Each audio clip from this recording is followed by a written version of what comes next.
Bonjour à tous. Même si les vidéos présentant ce premier exemple de diagonalisation ont volontairement utilisé la notion de sous-espace vectoriel de façon superficielle, cette vidéo vient compléter les vidéos sur la géométrie vectorielle pour expliquer pourquoi un espace propre est un sous-espace vectoriel de R puissance 3 dans le cas de matrices de taille 3. Le raisonnement que l'on va faire reste valable pour des matrices de taille Q avec Q supérieur ou égal à 2. Donc pour commencer, on rappelle la définition d'un espace propre.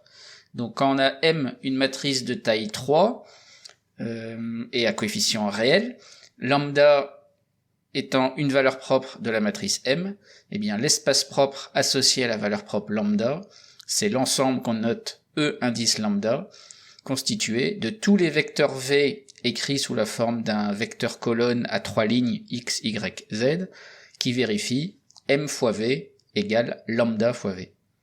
Et donc on souhaite montrer que cet ensemble-là est un sous-espace vectoriel de R puissance 3. Donc rappelons la définition de ce qu'est un sous-espace vectoriel. Donc en gros, l'ensemble doit vérifier 3 conditions. Donc la première, l'ensemble doit être différent du vide. La deuxième, quand on a un vecteur dans l'ensemble et un autre vecteur, en fait quand on a deux vecteurs dans l'ensemble, la somme doit rester dans l'ensemble. Et enfin, quand on prend un vecteur dans l'ensemble et on prend un réel k, alors k fois le vecteur doit aussi rester dans l'ensemble.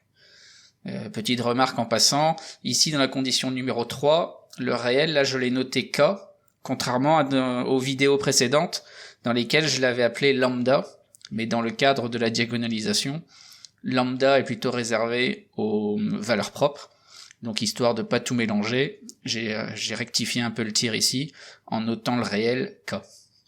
Donc maintenant, vérifions que les 3 conditions là sont vérifiées pour E indice lambda, l'espace propre associé à une valeur propre lambda. Donc la première chose à dire, c'est que un espace propre, donc l'espace propre E indice lambda est différent du vide. Alors tout simplement parce que le vecteur nul est un élément de l'espace propre. Donc ici, quand je mets 0, ça veut dire le vecteur colonne à 3 lignes avec que des zéros. Et effectivement, ce vecteur-là, quand on fait m fois ce vecteur nul, eh bien c'est bien égal à lambda fois le vecteur nul. Donc, puisque dans les deux cas, ça fait le vecteur nul.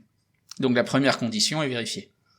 Pour la deuxième condition, eh bien on prend deux vecteurs dans E indice lambda, donc je les appelle V et W, et je dois montrer que V plus W est encore dans l'espace propre.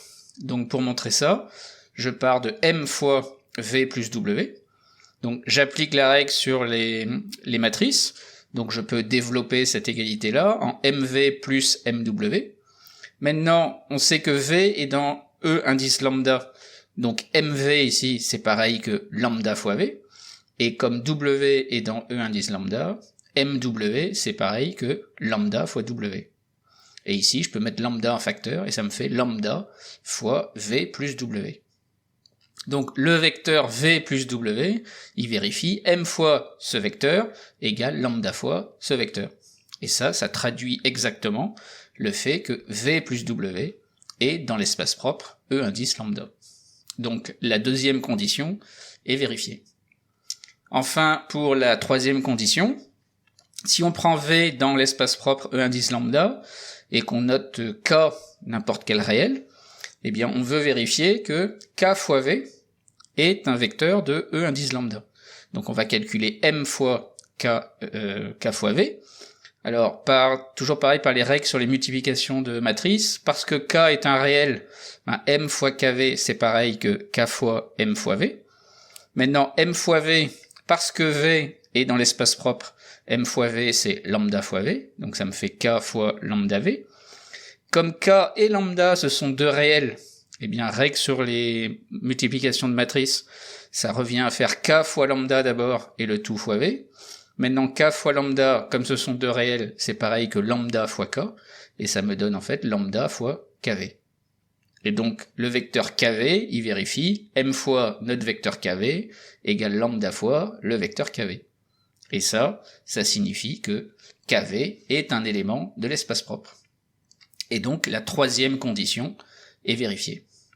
Donc tout mis bout à bout, eh bien comme les trois conditions sont vérifiées, lorsque lambda est une valeur propre d'une matrice M de taille 3, eh bien l'espace propre E indice lambda est bien un sous-espace vectoriel de R puissance 3. Si l'on cherche à aller un peu plus loin, on peut exploiter les résultats trouvés dans la vidéo qui s'appelait Géométrie vectorielle dans l'espace. On a vu dans cette vidéo qu'il y avait 4 types de sous-espaces vectoriels de R puissance 3. Le premier type, c'était l'ensemble réduit au vecteur nul. Et bien ici, pour un espace propre, ça ne peut pas arriver.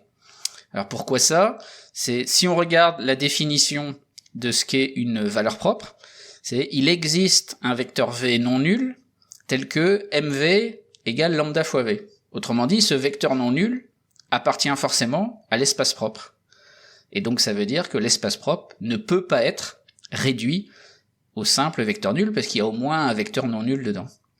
Donc ça veut dire qu'il reste que les 3 autres types de sous-espaces vectoriels de R3, et donc E indice lambda ici ne peut être qu'une droite vectorielle, ou un plan vectoriel, ou l'espace tout entier.